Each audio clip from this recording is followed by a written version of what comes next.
मुंजिया की हॉरर कहानी। ब्रह्म राक्षस मुंजिया। कहानी की शुरुआत। मुंजिया एक छोटा सा गांव का लड़का था। गांव में उसके माता पिता बहुत धार्मिक थे और कुछ समय पहले ही उसका मुंडन संस्कार हुआ था। लेकिन मुंडन के ठीक 10 दिन बाद ही मुंजिया की अचानक मृत्यु हो गई। परिवार और गांव वालों के लिए यह एक बड़ा सदमा था। वे सोच भी नहीं सकते थे कि इतना प्यारा और होशियार लड़का इतनी जल्दी उन्हें छोड़कर चला जाएगा।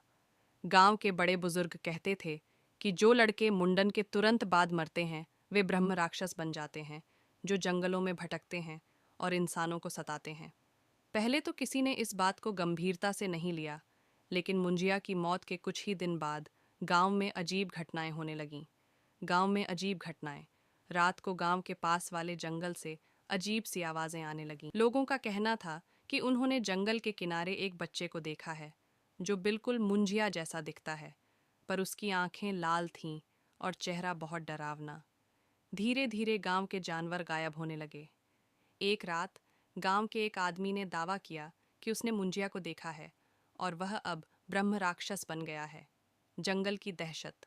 गांव के लोग अब रात में जंगल की ओर जाने से डरने लगे। बच्चे अपने घरों से बाहर नहीं निकलते थे और रात के समय लोग दरवाजे और खिड़कियां अच्छे से बंद कर लेते थे। गांव में दहशत फैल गई थी। मुंजिया का नाम सुनते ही लोगों के रोंगटे खड़े हो जाते थे। मंत्रों की ताकत। गांव के पंडित जी ने गांव वालों को समझाया कि ब्रह्म राक्षस को शांत करने के लिए एक विशेष पूजा और अनुष्ठान करना होगा। गांव के लोग इकट्ठे हुए और एक रात उन्होंने जंगल के पास एक बड़ी पूजा रखी। जैसे ही अनुष्ठान शुरू हुआ, जंगल से जोर जोर से हवा चलने लगी और पेड़ हिलने लगे। अचानक एक भयानक चीख गूंजी। मुंजिया, जो अब ब्रह्म राक्षस बन चुका था, सामने प्रकट हुआ। उसकी लाल लाल आंखें चमक रही थीं और उसका चेहरा विकृत हो चुका था। गांव के लोग डर से कांपने लगे, लेकिन पंडित जी ने अपने मंत्रों का जाप तेज कर दिया।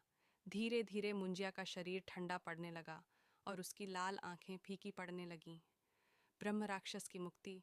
पंडित जी के मंत्रों और गांव वालों की प्रार्थनाओं ने मुंजिया को मुक्ति दिलाई। वह धीरे धीरे शांत हो गया और अंत में उसकी आत्मा ने ब्रह्म राक्षस के शरीर को छोड़ दिया। मुंजिया की आत्मा अब स्वर्ग में जा चुकी थी और गांव में शांति लौट आई। अंतिम संदेश। यह कहानी एक रहस्यमयी और डरावनी घटना पर आधारित है, जिसमें एक छोटे लड़के की आत्मा ब्रह्म राक्षस बन जाती है, लेकिन अंत में उसकी आत्मा को सही पूजा और प्रार्थनाओं के माध्यम से शांति मिलती है।